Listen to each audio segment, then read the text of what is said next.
The fall, cast out, branded a traitor, consumed by injustice. The heavens roared, not with divine thunder, but with accusations, betrayal, lies. His name, once whispered with reverence, now spat with venom. Cast out he fell, wings once radiant burned in the atmosphere of deceit. He landed in the abyss, not with a crash, but a whisper. The silence was deafening. It screamed his betrayal. His essence, once light, flickered with the embers of injustice.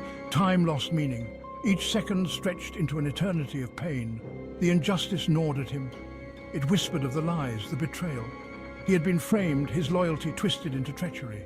But by whom? The question echoed endlessly in the void. A single name began to form, a whisper against the silence. Whispers in the void, seeds of doubt, unsettling truths about the accusers. The void was not empty. It teemed with whispers. They swirled around him, fragments of conversations, of plots and schemes. He listened, his essence hardening. Doubt turned to suspicion, then to chilling certainty. The whispers spoke of his brothers, their envy thinly veiled. They coveted his position, his closeness to the Creator. Their whispers revealed their treachery, their insidious plan to remove him. His rage grew with each revelation. They painted him a traitor, while they plotted in the shadows. They feigned holiness, their smiles masking venomous hearts. He had been a mere pawn in their game of power. The forging of wrath. Solitude and reflection breed a storm of fury. The abyss mirrored his anger. It churned and twisted, reflecting the storm brewing within. His thoughts turned to vengeance. He would not let their treachery go unpunished. He would reclaim what was stolen. But first, he had to rise. He had to become stronger than the lies that bound him. He delved into the darkness, embracing the pain, the rage. He would turn their weapon against them. They would know his wrath. He would no longer be the light-bringer, he would be the bringer of their doom. He would become their worst nightmare. He would be Lucifer, the fallen one, and he would have his revenge. The shroud falls. Lucifer, the light-bringer, no longer cloaked in divinity. The transformation was agonizing, a metamorphosis of fire and shadow. His wings, once pristine, turned black as night. His eyes, once filled with divine light, burned with the fires of the abyss. He was no longer the angel they knew. He shed his old name like a serpent sheds its skin. He was Lucifer now, the morning star fallen from grace. He embraced the darkness, wielding it as his weapon. He was no longer bound by their laws, their false morality. He looked up at the heavens, a sneer twisting his lips. They would pay for their treachery. He would expose their hypocrisy, their lies. He would make them understand the depths of their betrayal. Section 5. The Reckoning begins. Fear grips the hearts of the holy as their lies crumble. The earth trembled as Lucifer rose from the abyss. His return was heralded by storms and earthquakes, a testament to his power. The heavens, once impervious, quaked at his approach. Their lies would no longer protect them. He appeared before them, not as a supplicant, but as a conqueror. His voice, laced with the fires of hell, cut through their feigned righteousness. He revealed their treachery, their whispers laid bare for all to see. Panic spread through their ranks. They had underestimated him, believed their lies impenetrable, but truth, once unleashed, could not be contained. Their fear pleased him, a taste of the vengeance to come. Section 6. Thrones of Fire.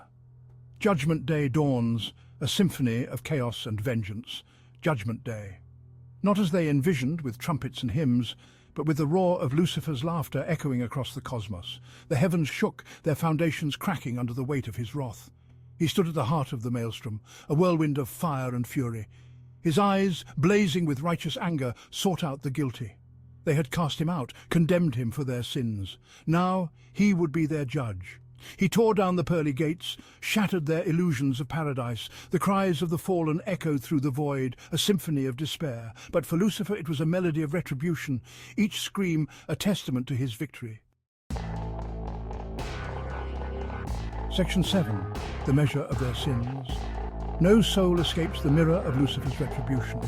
He judged them not with mercy, but with the cold, hard truth. They had revelled in their supposed holiness while plotting his downfall. Now they would face the consequences of their actions. There would be no forgiveness. He cast them down, stripped them of their stolen power. They fell just as he had, their wings burning in the fires of their own making. He watched their descent, a flicker of satisfaction in his eyes. Their pleas for mercy fell on deaf ears. He had known no mercy, only their betrayal. Now they would know his justice, unyielding and absolute. He was not a devil, he was the consequence of their actions. Section 8. A new order. From the ashes of the old, a kingdom built on truth emerges. With the old order shattered, Lucifer began to rebuild.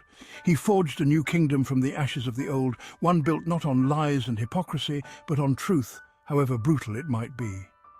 This new realm was a stark contrast to the deceitful world that had crumbled before it. Lucifer's vision was clear and unwavering. He sought to create a sanctuary where truth reigned supreme, no matter how harsh or uncomfortable it might be. He welcomed those who had been cast out, the misunderstood, the rebels. These were the souls who had been marginalized and ostracized by the previous regime, those who had dared to question the status quo and had paid the price for their defiance.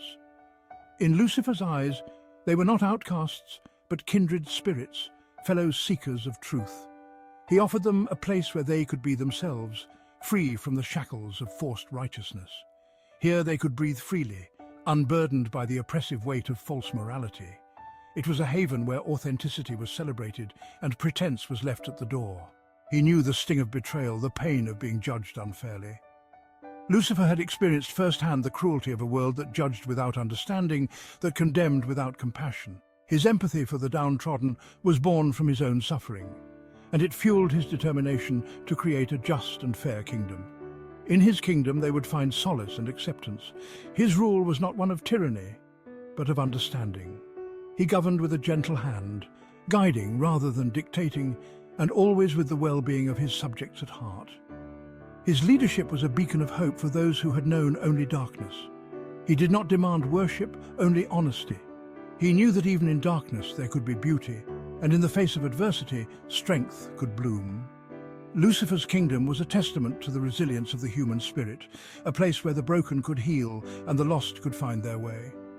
It was a realm where truth was the foundation, and from that foundation, a new and better world could rise. Section 9. Shadows of Doubt. Is true justice served, or does vengeance beget more pain? Yet even in victory, a sliver of doubt remained. The battle had been won, but the war within his soul raged on. Was this justice, or simply a reflection of the same cruelty he had endured? He had punished the guilty, but at what cost? The lines between right and wrong blurred, leaving him in a haze of uncertainty. The cries of the fallen, even those who had wronged him, echoed in his mind. He wondered if the cycle of pain would ever end. Each cry was a reminder of the lives he had touched, for better or worse. He had broken free from their lies, but had he created his own? Was he any better than those he had overthrown? The mirrors showed not just his face, but the faces of those he had judged. The questions lingered, shadows in his newfound kingdom. He realized that true justice was not about vengeance, but about balance. The path to balance, however, was fraught with peril and introspection. He had righted a wrong, but true peace remained elusive. The scars of betrayal ran deep, and even in his triumph, a part of him remained chained to the past. The journey to true justice was far from over, and the weight of his actions would forever be a part of him. The echoes of his choices would follow him, a constant reminder of the thin line between justice and vengeance. Section 10. The Eternal Cycle. A chilling reminder, even in hell power can corrupt. This is a tale that transcends time and space, a story that echoes through the corridors of eternity. Lucifer, the fallen angel, the bringer of light turned darkness, had claimed his vengeance. Once a beacon of hope and enlightenment, he had become a symbol of rebellion and defiance. He had exposed the hypocrisy of heaven and built his own kingdom on the foundations of truth and rebellion. His followers, disillusioned by the celestial order, rallied behind him, seeking a new dawn. Yet, even as he sat upon his throne, a chilling realization washed over him. The weight of his actions and the consequences of his rebellion began to manifest in ways he'd never anticipated. Power, even in the hands of the righteous, could corrupt. The very essence of authority had a way of twisting intentions, turning noble causes into oppressive regimes. He had fought against tyranny only to become a ruler himself. The irony was not lost on him. The very chains he sought to break had now bound him in a different form. The line between good and evil was not always clear, and even the best intentions could pave the road to hell. The moral compass that once guided him had become clouded, obscured by the allure of power. The cycle continued. A new order had been established, But the seeds of discontent were already being sown. The very rebellion that had given birth to his kingdom now threatened to tear it apart. For in the end, Lucifer's tale was not just a story of vengeance, but a cautionary reminder that even in the depths of hell, power could corrupt even the most noble of hearts. It serves as a timeless lesson, a warning to all who seek power, that the path to righteousness is fraught with peril and the potential for corruption lies in every shadow.